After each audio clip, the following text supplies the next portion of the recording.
वर्ष हो गए थे गृह त्याग किए हुए। समबुद्धि प्राप्त करने के बाद भी 1 वर्ष हो गया था जब सिद्धार्थ कपिल वस्तु में आए। तो पहले दिन का वृत्तांत तो आपने सुना ही था।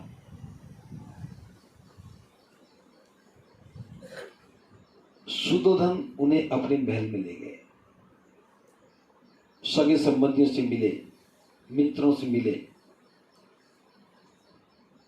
यशोधरा को भी बुलाया गया, लेकिन यशोधरा नहीं आई। क्यों नहीं आई? कि यदि सिद्धार्थ के मन में मेरे प्रति स्नेह है तो मुझसे ही मिलने आएंगे।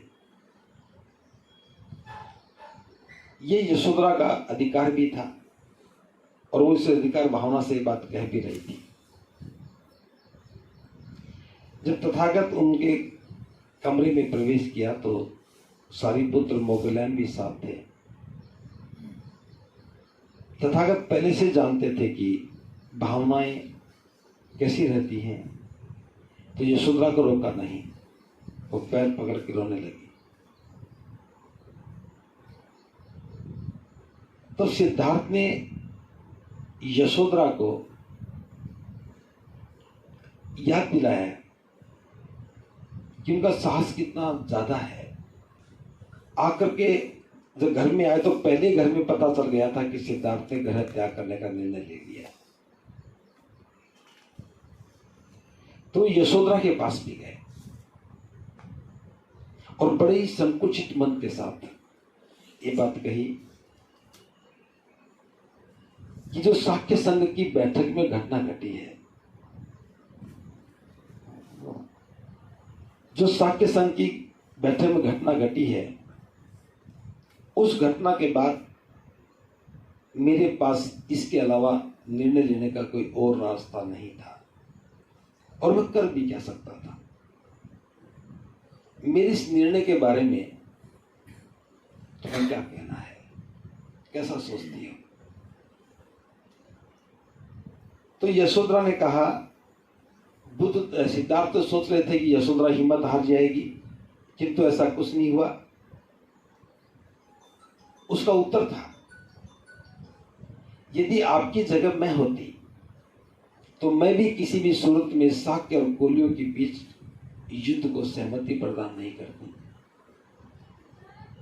यदि मैं भी वहां होती तो मैं भी शाक्य और कोलियों के युद्ध का कभी भी समर्थन नहीं करती।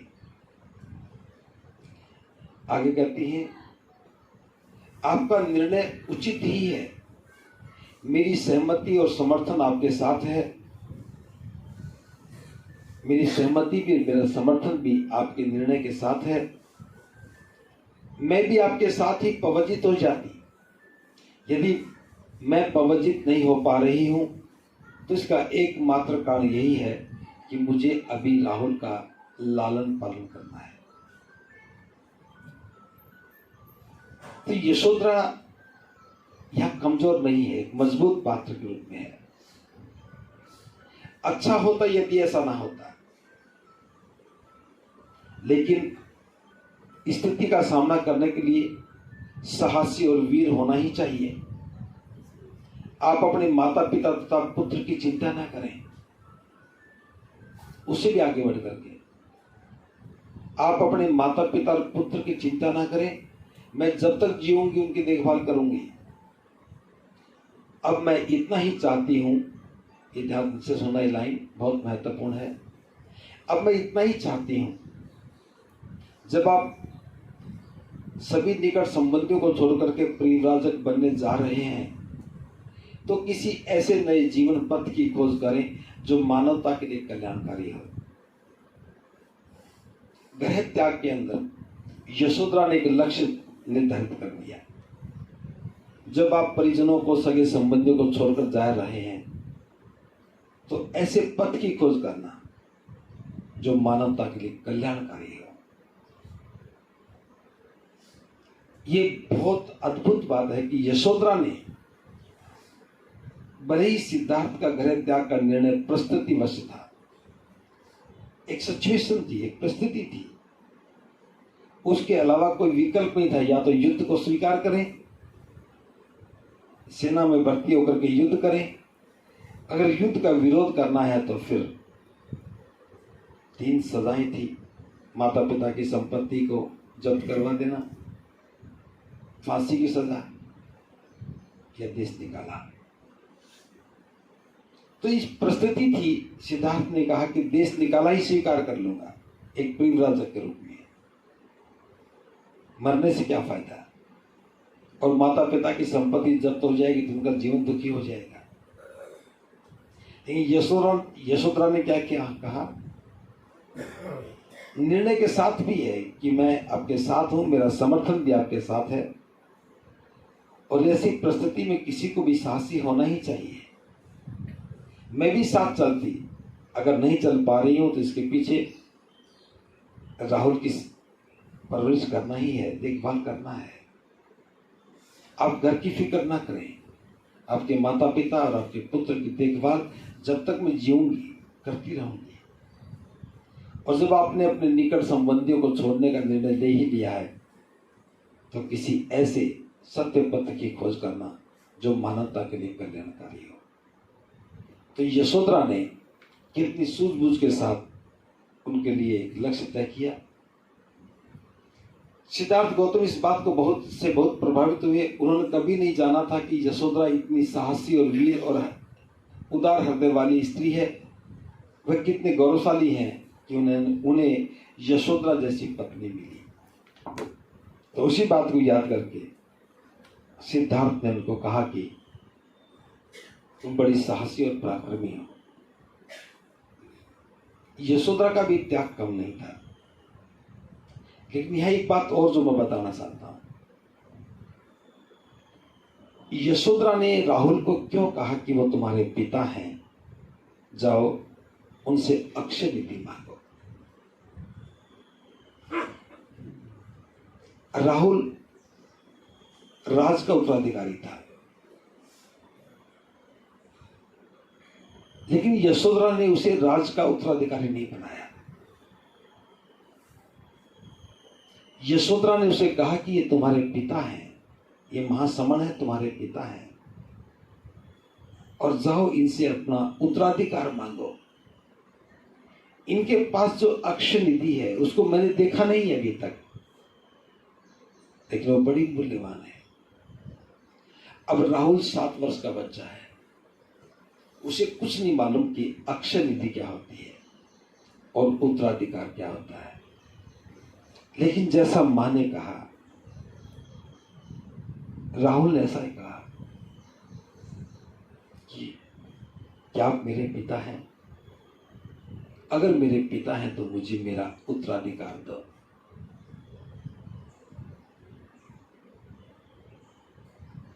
बुद्ध चल पड़े थे खाना खाने के बाद। राहुल भी चल पड़ा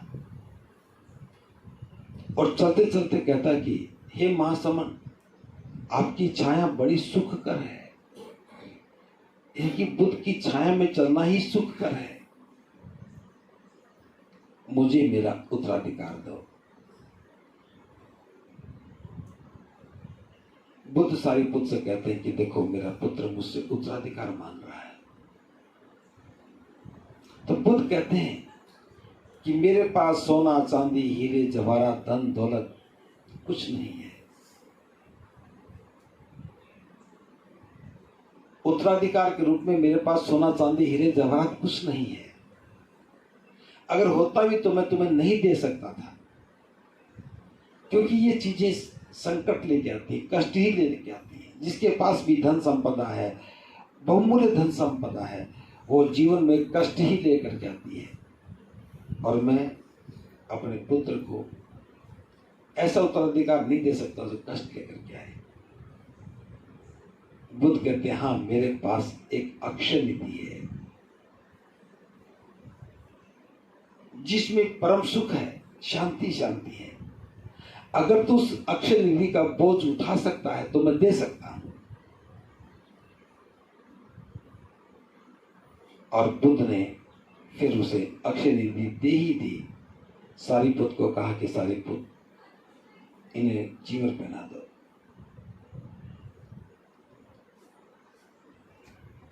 ये बात बहुत गंभीरता के साथ सोचने की है कि यशोधरा ने राहुल को भिक्खु क्यों बनाया। जब राजमहल में खबर गई कि बुद्ध ने तो राहुल को भी भिक्खु बना दिया, तो शुद्धोधन, महामाया सब बहुत दुखी हुए। लेकिन यशोधरा ने क्यों बनाया, कभी सोचा है? क्यों अपने आप से अलग किया? ये यशोधरा के गुण ही थे। वो कह रही थी कि बुद्ध के पास अक्षय निधि है जो मैंने अभी नहीं देखी है। जिस अक्षय निधि को मैं नहीं देख पाई हूं, कम से कम मेरा पुत्र तो उसका उत्तराधिकारी बन जाए। कि एक मां अपने बेटे को धर्म का उत्तराधिकारी बना रही है, दूसरा अपने दायित्व से भी मुक्त हो रही है। अब राहुल 7 वर्ष का हो गया, चल फिर सकता है, बोल सकता है। अगर वो बुद्ध की छाया में रहेगा तो श्रेष्ठ इंसान बनेगा। और जो बुद्ध ने खोजा है, जो अनुपम मार्ग खोजा है, उस मार्ग का उत्तराधिकारी बनेगा, उस मार्ग पर चलने वाला बनेगा। ये राजपाट, ये संपत्ति, ये मालिकाना स्वभाव, ये सब तो कलह ही लेके आते हैं। यही बात तो बुद्ध कह रहे हैं और यही बात यशोधरा जानती थी। इसलिए राहुल को इस कष्ट से मुक्त कर दिया और अपनी जिम्मेदारी से भी मुक्त हो गई। बच्चे के लालन पालन की जिम्मेदारी से मुक्त होगी, लेकिन माता पिता के लालन पालन से मुक्त नहीं हुई। और जब शुद्धोधन दुनिया से विदा हो गए, उसके बाद महाप्रजापति गौतमी, यशोधरा और 500 महिलाएं संग, जिसने धर्म को समझा, धर्म की अक्षय निधि को समझा, उसी ने कल्याण के पथ को स्वीकार किया। हम लोग बुद्ध को तो समझ रहे हैं, बुद्ध को देख रहे हैं, लेकिन बुद्ध के पास जो अक्षय निधि है, सुख देने वाली, परम सुख देने वाली अक्षय निधि है, हम उस पर कभी सोचते नहीं। अपने धन को देखते हैं, अपने परिवार को देखते हैं, अपनी संपत्ति को देखते हैं। और यशोधरा राजघराने में है, उसके पास इन किसी भी वस्तु की कोई कमी नहीं है, लेकिन वो केवल अक्षय निधि देख रही है, धर्म की अक्षय निधि, और पुत्र को उसको उत्तराधिकारी बना दिया। ये बहुत महत्वपूर्ण है। हम भी धर्म की अक्षय निधि को समझने की कोशिश करें और जीवन को रूपांतरित करें, जीवन को तराशने का काम करें। क्योंकि घर में जाने के बाद फिर ये सब चीजें निरर्थक हो जाती हैं। यहाँ है तो समझ में आ रहा है, घर में जाने के बाद निरर्थक हो जाएंगी। भले सारी बातें याद ना रहें, बस ये मार्ग समझ में आ जाए कि ये कल्याण का मार्ग है, अविद्या से मुक्त होने का मार्ग है, बंधनों से मुक्त होने का मार्ग है, दुनिया का सर्वश्रेष्ठ मार्ग है। तो ये विरासत अगर समझ में आ जाए तो इसी विरासत के वारिस बनो, अन्यथा तो वो सारी नीतियां संकट ही लेके आएंगी, कष्ट ही लेके आएंगी। आप कितना भी कमा लो, कितना भी इकट्ठा कर लो, पहले बात तो जीवन में साथ नहीं जाना है।